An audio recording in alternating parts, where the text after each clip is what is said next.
नमस्कार, news our के खास कार्यक्रम में आपका स्वागत है। मैं हूं देवेंद्र कुशवाहा। आज इस कार्यक्रम में हम बात करेंगे एमपी के पूर्व सीएम कमलनाथ की, जिनके पुत्र नकुलनाथ छिंदवाड़ा लोकसभा सीट से सांसद हैं। इस सीट को जीतने के लिए बीजेपी एड़ी चोटी का जोर लगा रही है। सूबे की 29 लोकसभा सीटों में से बीजेपी के पास 28 सीटें हैं। उधर कमलनाथ अपनी परंपरागत सीट पर कब्जा बरकरार रखना चाहते हैं, लेकिन एक सभा में वे भावुक हो गए। क्यों हुए भावुक, जानेंगे इसी कार्यक्रम में। तो आइए शुरू करते हैं कमल के आंसू।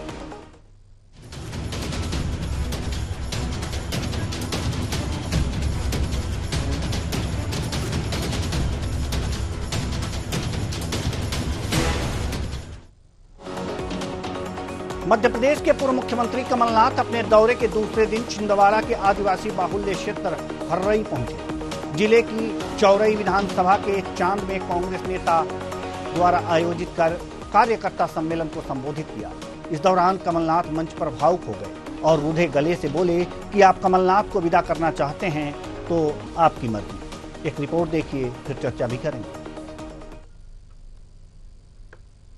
छिंदवाड़ा में कमलनाथ हुए भावुक, रूधे गले से विदाई की कर डाली बात।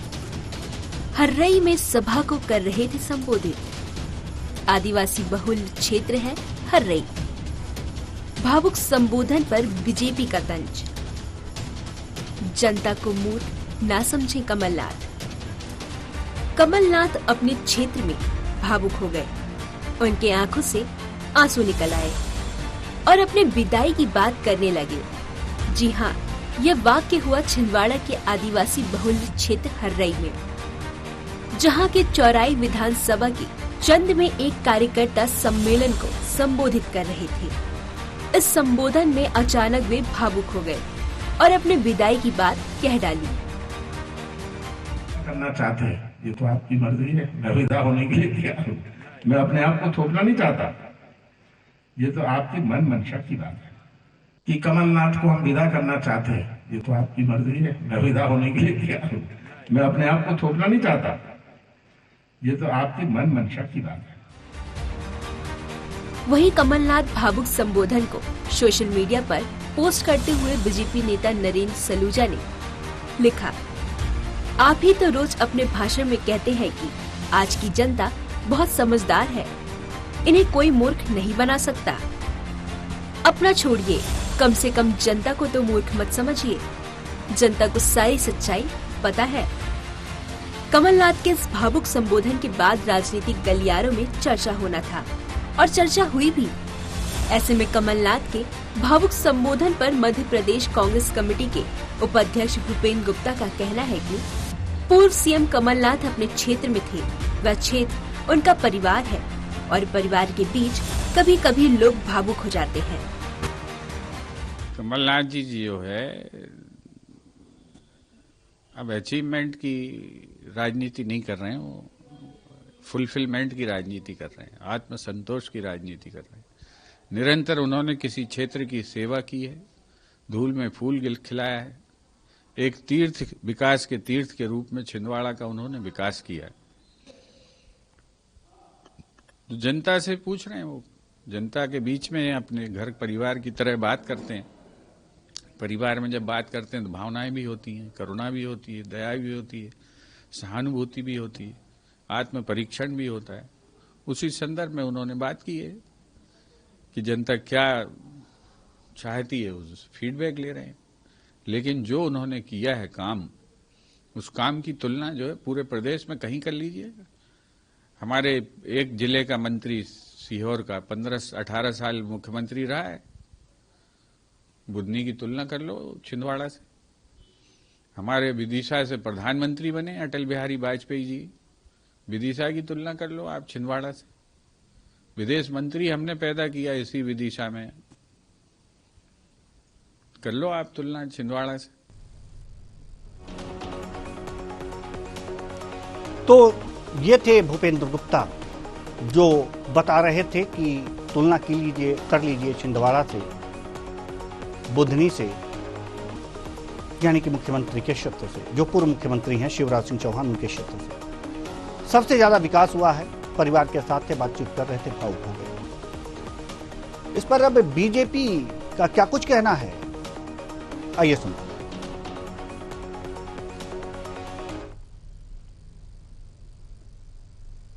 देखिए, अगर कमलनाथ जी की बात करें तो कमलनाथ जी इमोशनल कार्ड खेल रहे हैं और ये जो घड़ियाली आंसू बहा बहा के जनता को बरगलाने की कोशिश कर रहे हैं। जनता सब जानती है नकुल नाथ जी कितने काबिल हैं। महलों में पले बड़े कॉरपोरेट मुख्यमंत्री के बेटे, 110 देशों में जिनकी कंपनियां हों, वो क्या जनता का कल्याण करेंगे और क्या जनता का विकास करेंगे। उन्हें तो जनता के मुद्दों के बारे में ही नहीं पता। उन्हें तो यही नहीं पता कि गरीबी चीज क्या होती है, गरीब कैसे अपना जीवन यापन करते हैं।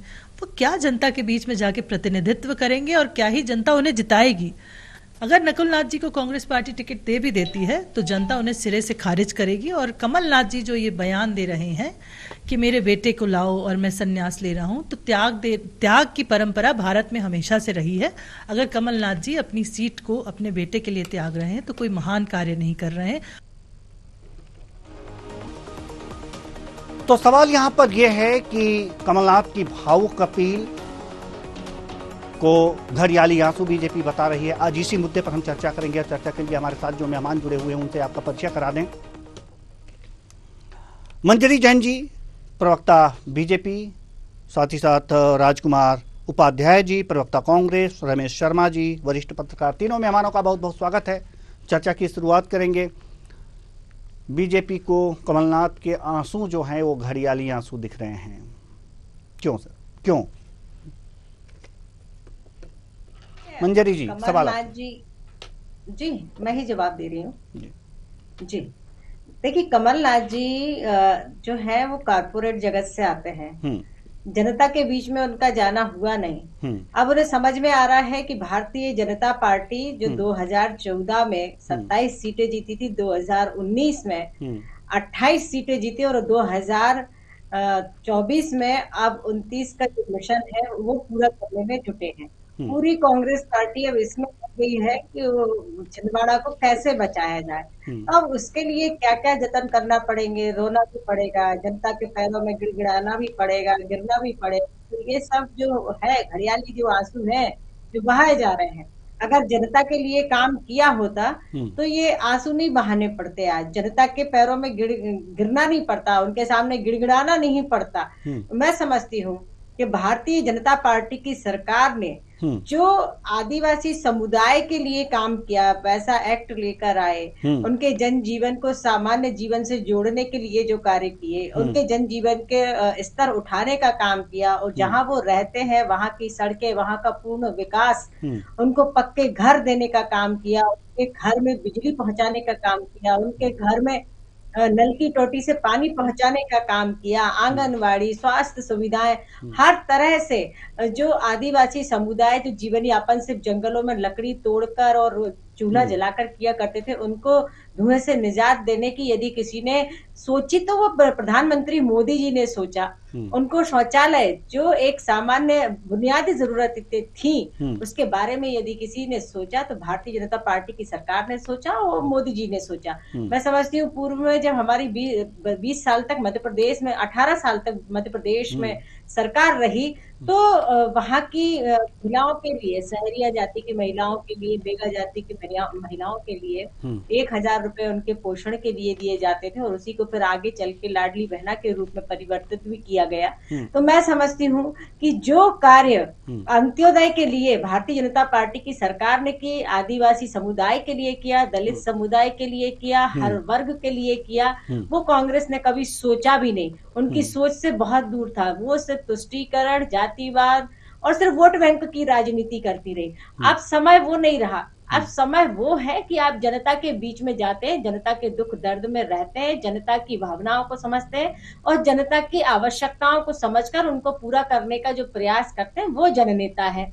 अब जनता ये समझती है कि कौन जननेता है और कौन कारपोरेट जगत से आता है। तो अब उनको समझ में आ रहा है कि उनके नीचे से जमीन खिसक रही है, तो वो इमोशनल हो रहे हैं और लोगों को मूर्ख बनाने की कोशिश कर रहे हैं, मगर जनता अब मूर्ख नहीं है। लोगों को मूर्ख बनाने की कोशिश की जा रही है। राजकुमार उपाध्याय जी, जवाब दीजिए। देवेंद्र जी, अगर परिवारजनों के बीच में कोई व्यक्ति, कोई नेता जब अपनत्व भरी बात करता है तो वो कोई घड़ियालू आंसू नहीं है और ना ही किसी को मूर्ख बनाने की बात है। छिंदवाड़ा लोकसभा क्षेत्र, वो छिंदवाड़ा जिला पूरा कमलनाथ जी के बहुत आत्मीयता भरा पारिवारिक संबंध है उनके वहां पर, और लगातार कई वर्षों से उस क्षेत्र का प्रतिनिधित्व कर रहे हैं वो, और वो अपने परिवारजनों के बीच में जब भी जाते हैं, चाहे वो प्रदेश के मुख्यमंत्री रहे हो, मध्य प्रदेश कांग्रेस के अध्यक्ष रहे हो, केंद्रीय मंत्री रहे हो, जब वो छिंदवाड़ा पहुंचते हैं तो वहां पूरे क्षेत्र में वो एक परिवारजनों की तरह ही अपने क्षेत्र के आम व्यक्तियों से लेके, चाहे वो दलित हो, आदिवासी हो, सामान्य हो, पिछड़ा हो, सभी वर्गों से समान रूप से परिजनों की बातें मिलते हैं। और ये उनके क्षेत्र का एक छिंदवाड़ा मॉडल जो है पूरे देश में प्रसिद्ध है। उनका विकास देखिए छिंदवाड़ा का, छिंदवाड़ा में जो उन्होंने आम लोगों के लिए जो कई उद्योग व्यापार दिए हैं, जितनी योजनाएं दी है, वो बहुत ही अनुकरणीय है। उसकी पूरी देश में कहीं ऐसा क्षेत्र नहीं होगा जहाँ इतनी पैमाने पर इतना विकास किया गया होगा। और जहां तक भारतीय जनता पार्टी मेरे साथी बोल रही थी कि तुष्टीकरण की नीति, वोट बैंक की नीति और जातिवाद की नीति, यह सब भारतीय जनता पार्टी की रीति नीति में रोम रोम में बसती है। कांग्रेस ने हमेशा सभी वर्गों का साथ लेकर विकास किया है। आदिवासी वर्ग हो, चाहे पिछड़ा हो, चाहे सामान्य वर्ग हो, या जो भी हो, उसको सभी को साथ लेकर वो हमेशा आगे बढ़ी है, जिससे देश में विकास हो। वो किसी व्यक्ति या किसी विशेष समुदाय के लिए कभी ऐसा नहीं रहा कि पार्टी ने कभी विशेष काम किया हो, तो हमेशा सबको लेकिन साथ विदाई की बात कर डाली ना, किसी बात को लेकर के, किसी समस्या को लेकर के अगर जो आंखों में आंसू आते तो दूसरी बात होती, विदाई की बात कर डाली, क्या भय सताने लगा है? हम आपसे जवाब लेंगे। जी जी जी, जल्दी से रमेश शर्मा जी के पास भी जाना है मुझे। कोई भय नहीं है। लगातार कांग्रेस की विपरीत परिस्थिति में भी पिछली बार नकुल नाथ जी लोकसभा सांसद के रूप में वहां चुने गए, तो कोई भय नहीं है, कोई डर नहीं है। और ये अपनों के बीच में आंसू निकलना, तो ये अपनापन है, ना कि कोई डर और भय। चलिए ठीक है रमेश शर्मा जी, हम आपके पास आना चाहेंगे। कमलनाथ जी के आंसू को किस रूप में देखते हैं आप? देखिए, मोटे तौर पर ये आंसू वो भावुकता के होंगे, इस पर थोड़ा सा मुझे संदेह है। और सबसे पहली बात तो ये है कि छिंदवाड़ा कमलनाथ जी का क्षेत्र नहीं है, छिंदवाड़ा कांग्रेस का क्षेत्र है। 1977 की उन विषम परिस्थिति में जब मध्य भारत में, उत्तर भारत में, पश्चिम भारत में कांग्रेस पूरी तरीके से साफ हो गई थी, तब भी छिंदवाड़ा की सीट कांग्रेस ने जीती थी। गार्गी शंकर मिश्रा वहां से बने हुए थे। उस सुरक्षित सीट पर 1980 में कांग्रेस ने कमलनाथ जी को भेजा। एक बार कमलनाथ जी चुनाव वहां हार चुके हैं। सुंदरलाल पटवा गए थे चुनाव लड़ने के लिए, वो चुनाव हार चुके हैं। तो कहीं ना कहीं एक बात तो ये बहुत स्पष्ट है, कमलनाथ जी चूंकि बहुत रणनीतिकार रहे हैं कांग्रेस के, 1977 से लेकर के उनकी रणनीति का कोई जवाब नहीं। तो मैं समझता हूं कहीं ना कहीं बदली परिस्थिति में उनको बहुत सारी चीजों का अंदाज होगा। हम पिछले बार का भी अगर चुनाव देखें, 2019 का चुनाव लोकसभा का, जिसमें भाजपा को 28 सीटें मिली थी, भाजपा ने जो 28 सीटें जीती हैं उसमें से 26 सीटों पर उनकी हार जीत का अंतर 1 लाख से ऊपर रहा। केवल 2 सीट हैं जिसमें 98,000 95,000 के आसपास जीती, जबकि नकुल नाथ जो है 30-35 हजार से जीते थे। तो कुल मिलाकर के उस वक्त भी चुनाव बिल्कुल किनारे पर आ गया था। इस बार चूंकि भाजपा छिंदवाड़ा को खास कर रणनीति बना करके काम कर रही है, तो कहीं ना कहीं कमलनाथ जी को इस बात का अंदाज है। विदाई तो लोकसभा चुनाव से कमलनाथ जी ने पिछले चुनाव में ही ले ली थी, तो वहां से उनके पुत्र हैं सांसद, वो तो सांसद है नहीं, तो विदाई का तो कोई प्रश्न नहीं उठता। अगर उनके मन में विदाई का भाव होता तो 4 महीने पहले विधानसभा चुनाव हुए थे, तब तो ये कोई प्रश्न आया नहीं था। तो मोटे तौर पर इसको ये माना हो सकता है उनके मन में सचमुच ही कुछ भावनात्मक हो, लेकिन ये जो परिस्थितियां हैं वो परिस्थितियां इस बात को बता रही हैं कि ये रणनीति के तहत है। और उनकी चूंकि रणनीति पहली रणनीति, आप कल्पना कर सकते हैं, बागेश्वर धाम और प्रदीप मिश्रा जैसी कथाएं वो वहां पर करा चुके हैं। तो कहीं ना कहीं वो समय की रफ्तार को देखते हैं और समय की धारा को देख करके कमलनाथ जी काम कर रहे हैं। और वही जो है उनके जो है वो आज की सभा में था, क्योंकि चुनाव तो उनको लड़ना नहीं, चुनाव तो उनके बेटे को लड़ना, उसमें आकर के ये भावुकता की विदाई की बात करना, ये अपने आप में आश्चर्यजनक है। इसीलिए भाजपा को कहने का इसमें अवसर मिला हुआ है। जी राजकुमार उपाध्याय जी, अब आपका क्या कुछ कहना है जल्दी से? बिल्कुल वो भावुक हैं और विदाई की कोई बात नहीं है। वो खुद अभी छिंदवाड़ा से विधायक हैं वर्तमान में, और नकुल नाथ जी सांसद हैं, और कांग्रेस का क्षेत्र की कहने की बात है तो वहाँ के जो विकास की बात है उसके लिए सारी जनता कमलनाथ जी के साथ खड़ी है, कांग्रेस के साथ खड़ी है।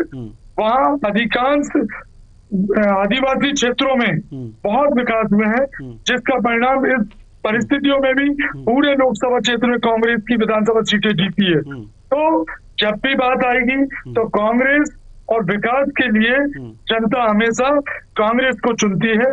अब जहां भी बात कमलनाथ जी की है तो कमलनाथ जी को एक विकास पुरुष और बहुत अच्छा व्यक्तित्व का धनी मानते हैं। कारपोरेट जगत की बात करते हैं तो भारतीय जनता पार्टी में कारपोरेट सरकार ही चल रही है। सबसे ज्यादा कारपोरेट जगत के लोग ही सरकार को रिमोट कंट्रोल की तरह चल रहे हैं, लेकिन कांग्रेस में छोटे से छोटा कार्यकर्ता भी रिमोट की तरह नहीं, वो कांग्रेस की रीति नीति के साथ खड़ा होता है। कांग्रेस के कार्यकर्ता विकास के साथ खड़ा होता है, मजबूती से खड़ा होता है, निडरता से खड़ा होता है। चलिए ठीक है।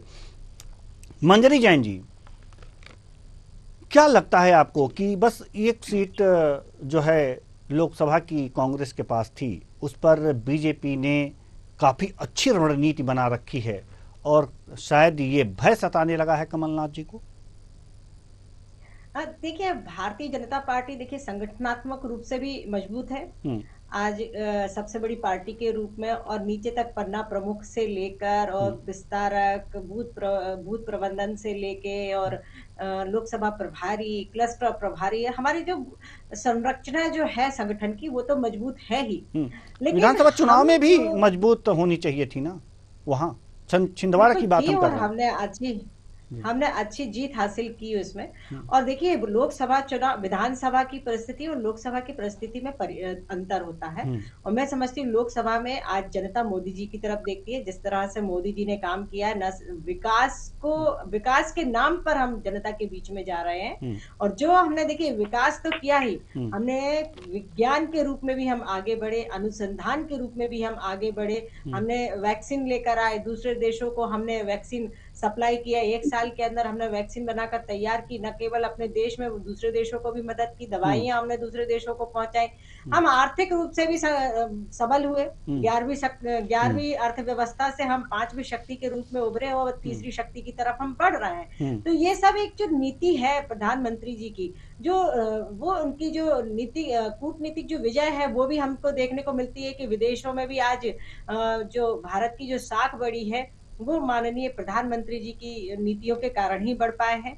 और आज हम सिर्फ विकास की बात ना करें, विज्ञान की बात ना करें, इन सबको भी अगर हम देखते हैं और इसके बाद अगर हम देखें कि हमारे देश की संस्कृति को, हमारे देश की सभ्यता को, हमारे देश की आस्था को भी बाकायदा संरक्षित करने का यदि काम किया है तो प्रधानमंत्री मोदी जी ने किया है। मैं समझती हूँ जिस देश की संस्कृति और सभ्यता विलुप्त हो जाती है वो देश भी विलुप्त हो जाता है। उस देश की संस्कृति, आज देश की संस्कृति और सभ्यता को भी संरक्षित करने का काम बड़े पैमाने पर हो रहा है। देखिए, आज ही हमने जो उज्जैन में विक्रमादित्य जी के कालखंड के लिए जो कालखंड था उस हिसाब से वैदिक घड़ी का भी आज लोकार्पण हुआ है। तो ये हमारी सारी संस्कृतियों का भी हम संरक्षण कर रहे हैं।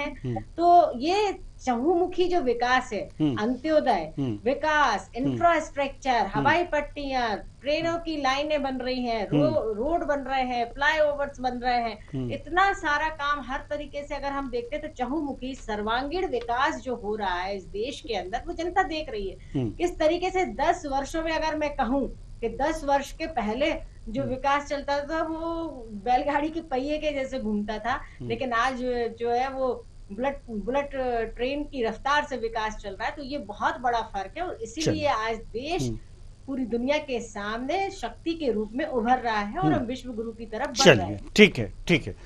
रमेश शर्मा जी, राजकुमार उपाध्याय जी हम आ रहे हैं आपके पास, लेकिन रमेश शर्मा जी के पास से होकर के उसके बाद आपके पास आ रहे हैं। रमेश शर्मा जी, सवाल ये है कि क्या कांग्रेस छिंदवाड़ा की हम बात कर रहे हैं, छिंदवाड़ा में रणनीतिक रूप से कमजोर दिख रही है? क्या कमलनाथ के आंसू ये बयां कर रहे हैं कि कांग्रेस छिंदवाड़ा में रणनीतिक रूप से कमजोर है? देखिए, मोटे तौर पर रणनीतिक रूप से कांग्रेस छिंदवाड़ा में बिल्कुल कमजोर नहीं, उनका अपना एक नेटवर्क है। और इसके अलावा कांग्रेस के पीछे जो पूरे महाकौशल क्षेत्र में जो मिशनरीज काम करती हैं, वो मिशनरीज उनके साथ ताकत के साथ खड़ी हुई हैं। इसके अलावा अगर आप देखेंगे तो मिशनरीज के स्कूल निश्चित रूप से छिंदवाड़ा में विकास हुआ है, रोड भी बने हैं, फैक्ट्रियां भी आई हैं। और कमलनाथ जी विकास को प्राथमिकता देते हैं, ये इससे मैं बिल्कुल सहमत हूं। और इसका एक उदाहरण मैं बताता हूं, कांग्रेस प्रवक्ता जी को पता हो या ना पता हो, सरकार भले ही भारतीय जनता पार्टी की थी, लेकिन मेट्रो की लाइन अगर स्वीकृत हुई है भोपाल में, इंदौर में, तो उसका श्रेय अगर किसी को दिया जाना चाहिए तो उसमें कमलनाथ जी को दिया जाना चाहिए। वो सेंट्रल में मिनिस्टर थे उस समय। तो विकास की बात को भाजपा की सरकार में भी, भाजपा की सरकार में भी अगर कोई विकास की योजना उमा भारती जी ने भेजी थी या गौर जी ने भेजी थी, तो कमलनाथ जी ने बिना चर्चा किए उसको भर किया था। ये मैं इसमें 100% सहमत हूं। अब मैं छिंदवाड़ा पर आता हूं। जैसा कि मैंने पहले कहा, छिंदवाड़ा का क्षेत्र कांग्रेस का क्षेत्र है। मध्य प्रदेश में 1942 का आंदोलन, आप भारत छोड़ो आंदोलन देख लें तो ये विदर्भ की पट्टी है जो नागपुर से लेकर के वहां गोलियां चली हैं। छिंदवाड़ा में भी 1942 के आंदोलन में गोलियां चली हैं। तो वो क्षेत्र कांग्रेस का परंपरागत क्षेत्र है। कमलनाथ जी वहां पर आए हैं, तो मोटे तौर पर वहां पर जो ईसाई मिशनरियों का वर्क है, मान करके चलिए कि उन पर कभी 20-22% वोट पर मिशनरीज का अधिकार है। वो मिशनरीज पूरी तरीके से कमलनाथ जी के पीछे हैं और कांग्रेस के पीछे हैं। अब क्योंकि ये जो परिस्थिति बन रही है, मिशनरीज में कई वक्त वो लोग क्या काम करते हैं, दूरदर्शी भी होते हैं। उनको अगर ऐसा लगता है, जैसे मान लीजिए अटल बिहारी वाजपेयी जी के समय मिशनरीज की, चूंकि मैंने सर्वे किया था उस लोकसभा चुनाव का, जब पटवा जी वहां से चुनाव लड़ रहे थे, तो बहुत सारी मिशनरीज ने पटवा जी को सपोर्ट किया था। बदली परिस्थिति में अगर भविष्य को ध्यान में रख करके, मोदी सरकार को ध्यान में रख करके कुछ मिशनरीज अगर पलटा खाती हैं, तो ही कमलनाथ जी को नुकसान होगा। वरना भले ही एक वोट से हो, कांग्रेस की रणनीति वहां पर अच्छी है, नेटवर्क उनका वहां पर अच्छा है। भाजपा की तुलना में छिंदवाड़ा में कांग्रेस का नेटवर्क नीचे तक है। एक और बात कहना चाहता हूं, इस मतलब कमलनाथ जी की रणनीति पर कहना चाहता हूं। एक जमाना हुआ करता था कि छिंदवाड़ा संसदीय क्षेत्र में भाजपा के बड़े बड़े नेता आया करते थे। वहां से गार्गी शंकर मिश्रा जी का मैंने नाम बताया, वो जो छत्तीसगढ़ की राज्यपाल बनाई थी वो वहां से थी। लेकिन कमलनाथ जी ने कहीं ना कहीं कांग्रेस की वो सारी की सारी पीढ़ी को किनारे करके नई टीम खड़ी की है। ये नई टीम पूरी तरीके से कमलनाथ जी के साथ है। और जनता की दृष्टि से, जैसा कि मैंने उदाहरण भी दिया है, उन्होंने हनुमान जी का मंदिर बनवाया है, कथाएं कर रहे हैं। ये बड़ी कथाएं तो हो ही रही, छोटी छोटी कथाएं भी कर रहे हैं। तो रणनीति की दृष्टि से, नेटवर्क की दृष्टि से कमलनाथ जी का वहां पर स्थान मजबूत है छिंदवाड़ा में, इसमें कोई शक नहीं। भाजपा को अतिरिक्त ताकत लगाना पड़ेगी। जी, भाजपा को अतिरिक्त ताकत वहां लगाना पड़ेगा, लेकिन इनके आंसुओं को घड़ियाली आंसू बीजेपी करा दे रही है। क्योंकि अब समय बिल्कुल भी नहीं है, इसलिए इस चर्चा को यहीं विराम देते हैं। बहुत बहुत धन्यवाद तीनों मेहमानों का, आप आए और अपने अपने विचार साझा किए। तो कुल मिलाकर के देखा जा सकता है कि कमल के आंसू जो आज गिरे, ये कहा जा सकता है कि क्या वो भावुकता के थे, क्या वो रणनीतिक कमजोरी दिखा रहे थे, इन दोनों बिंदुओं पर हमने बराबर ध्यान दिया। चर्चा में बात सामने आई कि वास्तव में रणनीतिक दृष्टि से तो मजबूत नहीं, तो कांग्रेस वहां पर मजबूत है छिंदवाड़ा में, कोई दो राय नहीं है। लेकिन सवाल यहां पर यह है कि विदाई की बात क्यों कही गई? क्योंकि अगर विदाई की बात होती तो उनके पुत्र नकुलनाथ हैं, वो कहते तो समझ में आता, क्योंकि वो वहां के सांसद हैं।